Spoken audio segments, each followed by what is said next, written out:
tenemos, se escucha muy bien por Uruguay, se escucha y se ve muy bien, se recibe muy bien la transmisión de distintos personas que están distantes, así que nos alegra muchísimo que todo el esfuerzo que agradecemos a Rubén, Mónica y Joaquín esté dando muy buenos resultados en términos de la calidad de la transmisión.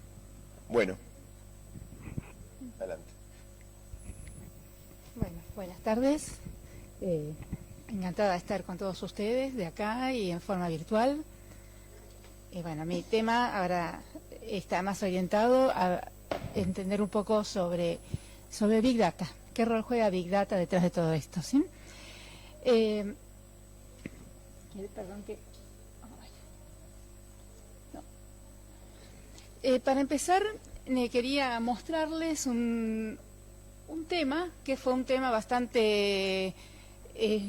un escándalo que sucedió justamente a través de las redes sociales y debido a la privacidad o no privacidad de los datos que nosotros consideramos privados. Justamente, ¿cómo pueden ser...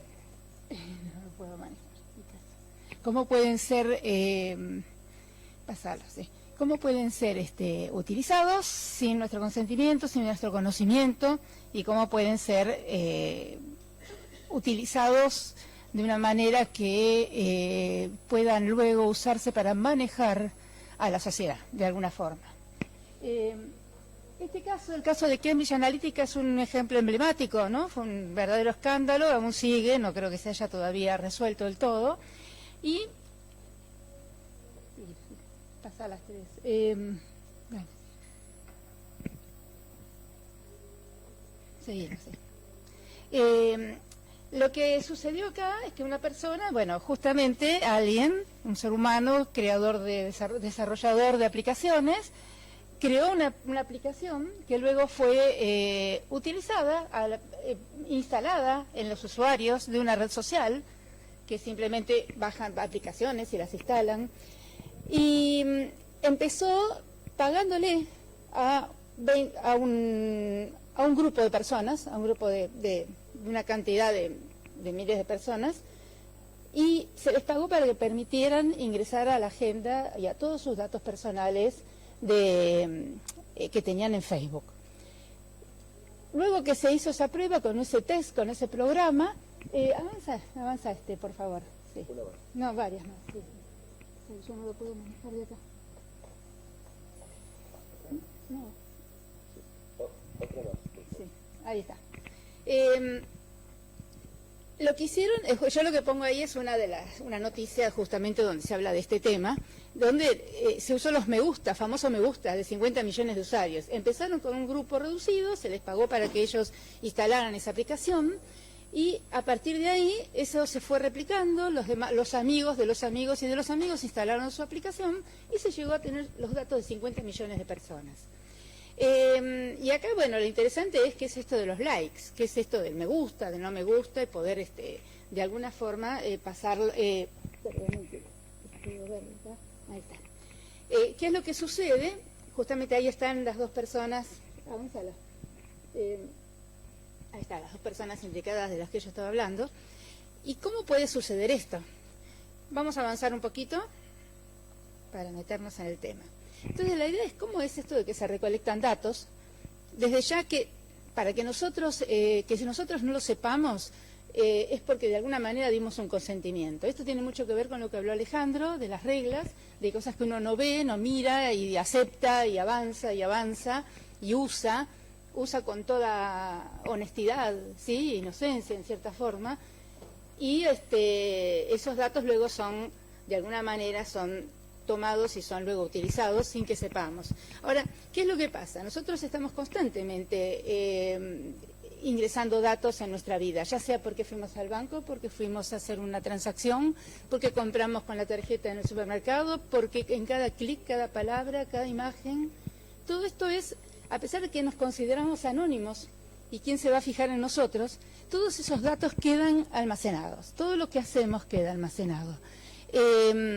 a veces serán más importantes que otros, serán utilizados o no, aunque sea para vendernos, pero serán utilizados. No solo, como ustedes ven, no solo las transacciones, lo que hagamos con nuestras tarjetas, lo que hagamos cuando activamos el GPS, sino también la navegación y la búsqueda de datos cuando estamos buscando en Internet a través de las páginas web. Y ahí vienen los famosos me gusta, los like. Cada vez que ustedes aceptan algo, cliquean porque seleccionan, lo que están haciendo es ingresar un dato. Y hay un programa que lo está procesando. Ese dato se transforma en bits internamente y se guarda. Se guarda como un dato binario, digitalizado, en algún medio de almacenamiento. Ese medio de almacenamiento puede ser el nuestro, como puede ser de otra persona que está, de otra empresa, de otra corporación que está a una distancia remota, porque nuestros datos viajan. No son habitualmente grabados en nuestra computadora, pero viajan, son capturados y guardados por aquellos que son los dueños y creadores de ese software que usamos cuando estamos navegando, cuando estamos ingresando al banco, cuando estamos comprando por Internet, cuando nos comunicamos, cuando mandamos mails en línea, ¿sí? Porque el mail online, por ejemplo, es el Gmail, están ahí en línea, están conectados con el servidor de Gmail, y es Gmail el que está guardando el mail que están escribiendo, no ustedes en su máquina. Pueden hacerlo, pero normalmente lo que hacemos es que se encargue la empresa que nos da el servicio y ellos guardan todo, ¿sí? Lo mismo cuando trabajamos con medios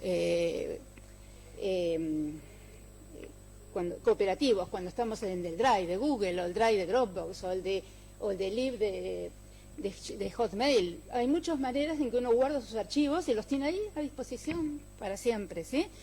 Entonces, eso está guardado en otros servidores, en otros lugares. Por eso al principio yo señalé algunas cosas cuando mostré las noticias sobre el tema del escándalo de Cambridge Analytica. Señalé los likes, señalé los servidores. ¿Qué es esto de los servidores? Hay unas órdenes judiciales para ver sus servidores. ¿Y cómo con un like me pueden llegar a semejante escándalo? Y también marqué una ciberguerra, que eso es lo que también está escondido, ¿no?, debajo de todo esto, y es una guerra entre empresas, una guerra de tener el poder de la información y el poder de los datos que ingresan cada uno de los usuarios. Lo que pasó entre Facebook y Cambridge Analytica es algo escondido, algo que no se supo. A eso se refiere esa ciberguerra de la que había señalado en un principio. Bien, pasa.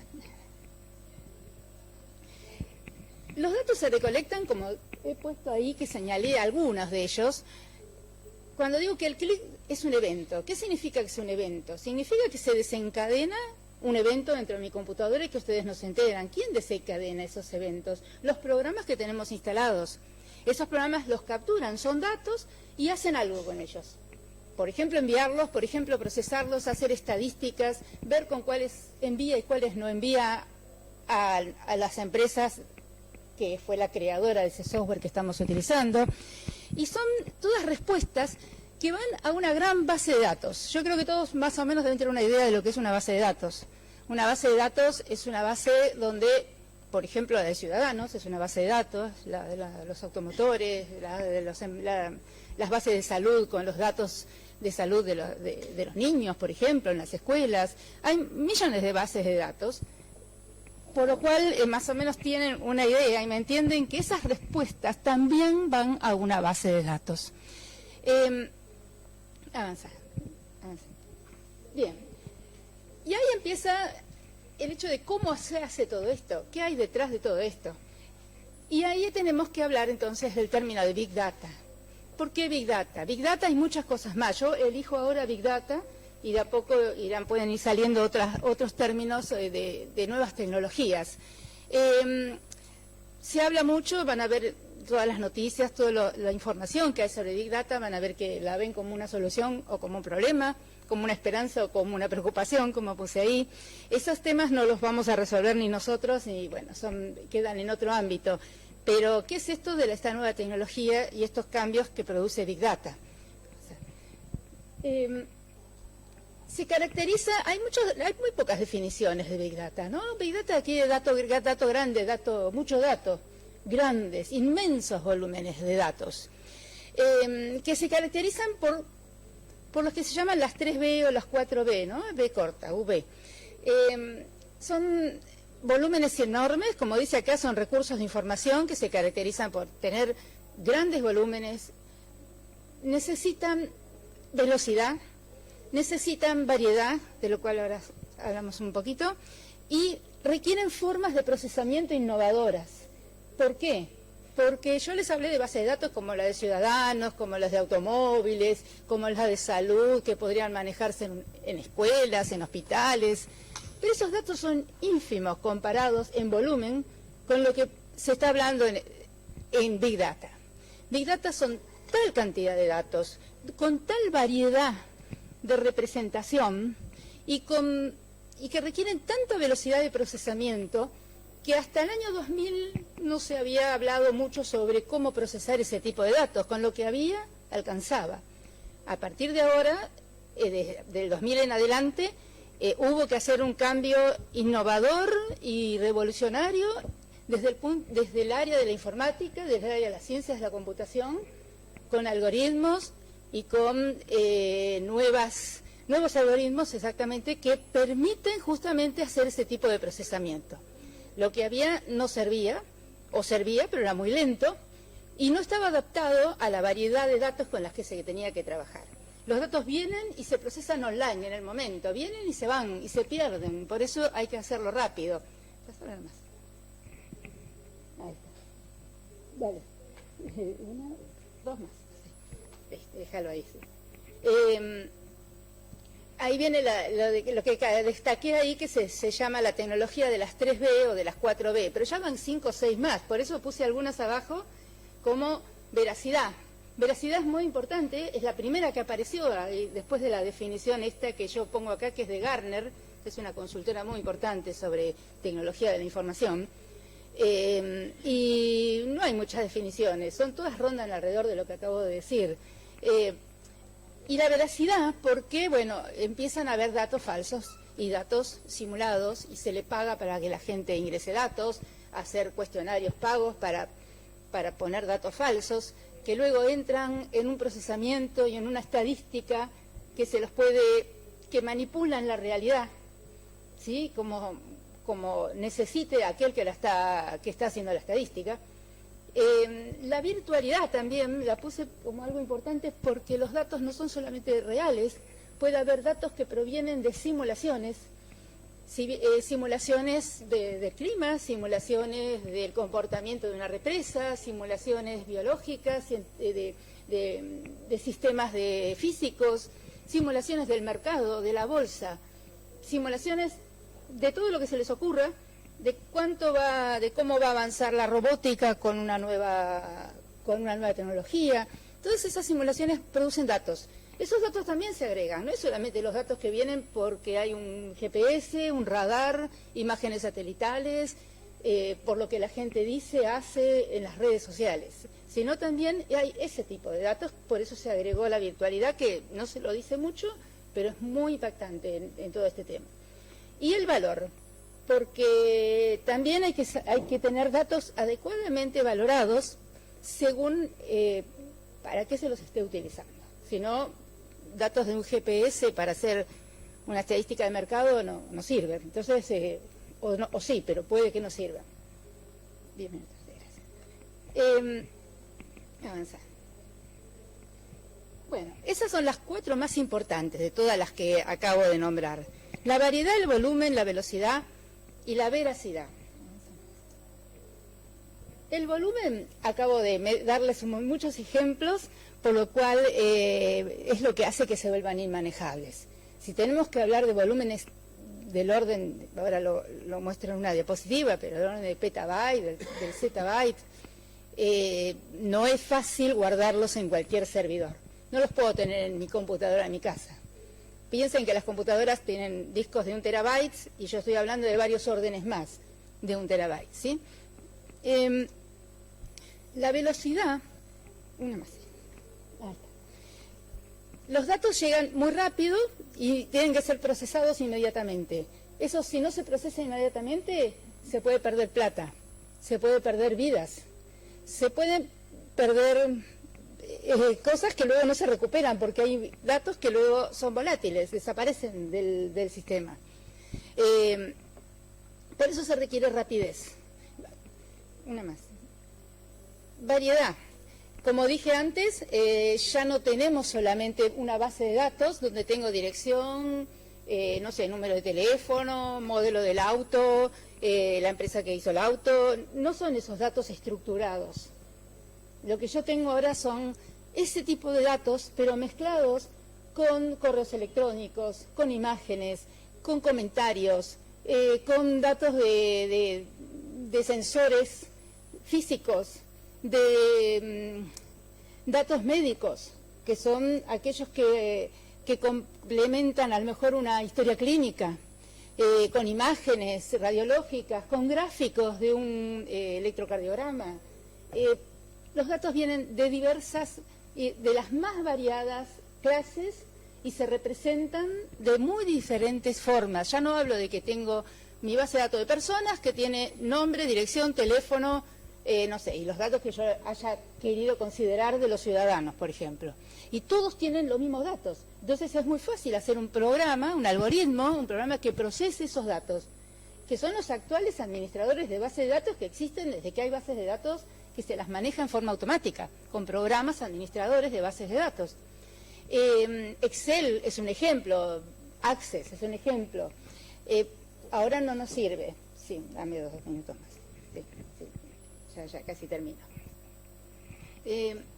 Veracidad, lo dije, veracidad todos saben por qué lo necesitamos. Los datos tienen que ser consistentes, no tienen que tener errores, vienen con errores de medición. Dale. Bien.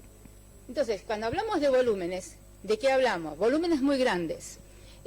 Como ven, ahí hay una especie de relación desde el exabyte, exabyte, megabyte, gigabyte, terabyte, petabyte. El exabyte, perdón, es el otro, el gris, el grande. Empecemos con el megabyte, gigabyte, terabyte, petabyte, exabyte, zettabyte, y hay varios más ya. Estamos hablando de órdenes de volúmenes de datos terriblemente grandes. En este momento se producen como 2.2 millones de terabytes de datos, no sé si se alcanza a leer porque está en azul, de nuevos datos que se van creando todos los días en las redes mundiales. Y para que tengan una idea, en este momento uno compra a lo mejor un disco de 1 tera, 2 teras, ¿no?, para la casa. Una más. ¿De dónde provienen esos datos? La anterior. Para arriba. Ahí está. Los datos, como ven, esas son todas las fuentes posibles, pero millones más, pero más o menos vienen de todos lados, de radares, de ciudades inteligentes, de Internet de las cosas. Y, así, ahí viene lo que yo les dije recién, los datos que vienen son variados de todas clases, se llaman estructurados y no estructurados. Como ustedes pueden ver, la línea celeste de abajo son los datos estructurados hasta el momento frente a los no estructurados, que crecen de manera exponencial día tras día. Entonces, se necesitan medios para poder procesarlos. Entonces, esos medios son los que han hecho posible que surja la tecnología de Big Data. Los medios de almacenamiento se fueron abaratando, son más fáciles de conseguir. El aumento de velocidad de procesamiento día tras día ha aumentado. Y si no aumentó más, porque no se puede, la física no lo permite, hacer microprocesadores más chiquitos, lo que se hace es poner varios juntos. Tenemos los 4 cores, 2 cores, 8 cores, 16 cores, ¿sí? Y eso logra que tengamos mucha mayor velocidad de cómputo. No en nuestra casa, pero sí para procesar estos datos. ¿De acuerdo? Ahí tienen un ejemplo que la mayoría de nosotros llevamos 16 gigabytes de datos en nuestro teléfono en el bolsillo. Había escuchado hace unos 2 días que eso era más de lo que tenía la NASA en sus computadoras cuando mandó la época de mandar personas a la Luna y toda la carrera espacial que vino después. Gracias. Y acá viene lo de la computación paralela masiva. Es un tema muy interesante, no hay tiempo ahora de ahondarlo mucho, tampoco es objetivo nuestro, pero son aquellos avances tecnológicos que hacen posible que todo esto suceda. Y ya no es que ustedes contratan un programador, si quieren, para que procese datos de Big Data, porque tienen una empresa y quieren hacer una predicción. No, esto lo tiene que hacer una gran empresa. Una empresa que tiene en la nube, tiene servidores para poder procesar con gran velocidad, y servidores de cómputo y servidores de datos para poder almacenar los datos. Para terminar, quería mostrar que los datos tienen que ser limpiados, tienen que ser procesados, y por ejemplo se le llama el nuevo petróleo, como ustedes pueden ver. La nota justamente está muy buena, la nota del diario El Economist de mayo del 2017, ahí es donde escribe alguien que fue un CEO de Amazon, que dice cómo el petróleo también hay que refinar y depurar los datos, por eso se llama el nuevo petróleo. Y simplemente, les comento rápido, uno busca patrones en los datos. Patrones, hay que limpiarlos, hay que sacar lo que no sirve y hay que hacerlos coherentes para que entre ellos podamos encontrar algo que nos sirva. Y eso lo hace el análisis de datos. Y eso ha hecho que ahora haya un data science como una de las profesiones de las más rentadas, igual que los de las ciencias de la computación, y que se trabaja justamente en análisis de los datos. Ahí lo que puse, para que se acuerden simplemente, que la palabra hola escrito con mayúscula no es lo mismo que la palabra hola escrito con minúscula, lo cual eso es una puntita de cabecita de alfiler en todo un océano de datos que, por ejemplo, hay que revisarlo. Y hay programas y algoritmos que hacen eso, hacen que sean los datos coherentes y no que sean de cualquier manera. Hay que identificar que esa palabra hola, escrita de muchas maneras, es la misma palabra. Ahí intervienen algoritmos de inteligencia artificial. Por ejemplo, las fechas. Ahí está puesto un dibujito que es de fechas. Se busca información, nada más. Eso es lo que se quiere. Y simplemente lo que hice ahí, en la que sigue, es poner nombres de las distintas áreas de conocimiento desarrolladas dentro de las ciencias de la computación y que están presentes en todo lo que dije, y bueno, cada una requeriría un tiempo bastante largo si tuviéramos que hablar de cada una de ellas, ¿no? Pero todas son las que producen estos datos y están emparentadas con Big Data, especialmente data mining, test mining.